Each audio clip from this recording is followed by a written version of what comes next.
मां बिरजा बैंड कलाकार संघ पक्षर एक गुरुत्वपूर्ण आलोचना सभा आज अनुष्ठित हो जाइछि। संघर सभापति अध्यक्षतार आयोजित यह सभारे बैंड कलाकार मानक विभिन्न समस्या, भविष्य योजना और कलार विकास नहीं विस्तृत आलोचना करा जायथिला। सभार उपस्थित कलाकार माने कहिथिले जे विवाह, शोभायात्रा और विभिन्न सामाजिक उत्सव रे बैंड कलाकार मानक भूमिका अत्यंत गुरुत्वपूर्ण। मात्र परिवर्तित समय ही कला सह जड़ित अनेक कलाकार आर्थिक और सामाजिक समस्यार सम्मुखीन होउछन्ति। सरकारी सहायता, कलाकार परिचय पत्र और सामाजिक सुरक्षा योजनार सुविधा प्रदान करबाको मध्य दाबी उठिथिला। ଏହି ଅବସରରେ ସଂଘର ସଦସ୍ୟମାନେ ଗଠନକୁ ଆହୁରି ସଶକ୍ତ କରିବା, ନୂତନ ପିଢ଼ିଙ୍କୁ ବ୍ୟାଣ୍ଡ କଳା ପ୍ରତି ଆକୃଷ୍ଟ କରିବା ଏବଂ କଳାକାରମାନଙ୍କ ସ୍ୱାର୍ଥ ସୁରକ୍ଷା ପାଇଁ ଏକାଠି ହୋଇ କାର୍ଯ୍ୟ କରିବାକୁ ସଂକଳ୍ପ ନେଇଥିଲେ। ସଭାରେ ବହୁ ସଂଖ୍ୟକ ବ୍ୟାଣ୍ଡ କଳାକାର, ସଂଘର କର୍ମକର୍ତ୍ତା ଓ ବିଶିଷ୍ଟ ବ୍ୟକ୍ତିମାନେ ଯୋଗଦେଇ ନିଜ ମତାମତ ରଖିଥିଲେ। ଶେଷରେ ସଂଘ ପକ୍ଷରୁ କଳାକାରମାନଙ୍କ ଏକତା ଓ କଳାର ଉନ୍ନତି ପାଇଁ ଆଗାମୀ ଦିନରେ ବିଭିନ୍ନ ସଚେତନତା ଓ ସାଂସ୍କୃତିକ କାର୍ଯ୍ୟକ୍ରମ ଆୟୋଜନ କରାଯିବ ବୋଲି ସୂଚନା ଦେଇଥିଲେ। ଜୟ ମା ବିରଜା। ମୁଁ ଜଣେ कलाकार बैंड पार्टी वर्तमान कार्यरत सिंगर भाव में मो ना जयदेव नाथ। गोटे मीटिंग आमर सरी 24 तारीख दिन आम गोटे स्वप्न देखी जाजपुर रे कलाकार संघ करने आम पुणी थर अंटा भिड़ीचु। सबू कलाकार भाई भौणी मानक नहीं कलाकार संघ करूँ एवं दृढ़ करूँ संघ को दृढ़ कर आगू बढ़ू। कौन से कलाकार जमी कौन सी परिस्थिति असुविधा सुविधा किसी न हो पर्यंत आम कलाकार संघ में पाखापाखि 300 रु 350 कलाकार सामिल अच्छा।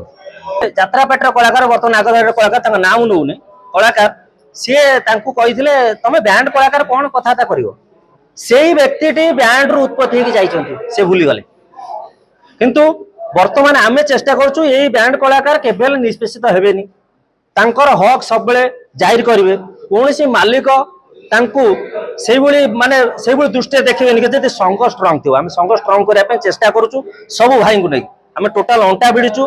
बर्तमान 300 पर भाई आम पाखे अच्छा, किंतु आम संपूर्ण जाजपुर जिला कवर कर पारूना। आम चेष्टा चलेचु दरकार पड़े आम बाइक माध्यम रैली करूँ, प्रति गाँव को जीवु, प्रति ब्लॉक को जीवु, जाए कलाकार खोजिकी आदरे अंशग्रहण करूँ एवं एकजुट करके रखू।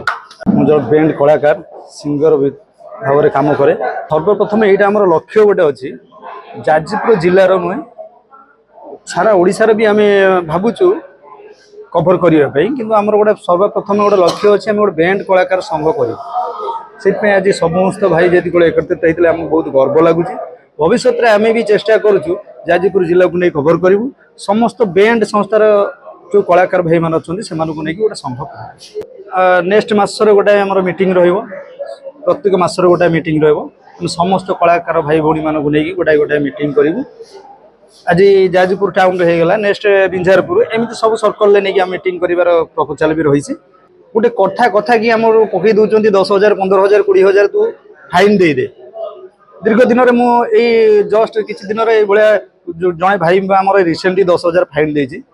किंतु मु गर्व सहित कहीपर मु जाजपुर जिले में मुझे मालिक जन फाइन मुझे आदाय करमी आम उपर अत्याचार कर समस्त भाई मान कहूँ समस्त एकत्रित रही से जमी आम टर्चर कर गोटे अनुरोध रखी मोर कलाकार भाई भौणी मानक किए कौटी जो द्वितीय प्रकार गोटे कंडीशन पर आउ गोटे कंडीशन खसी जाऊँच कि एक कथा देला आउ कौटी गोटे कथा रखुच्च सेटा न कले आम प्रति भल रम मालिक प्रति जमी जहाँ करवा मालिक आमको समस्त भाई मैंने आम विश्वास रखिए बोली आम आशा।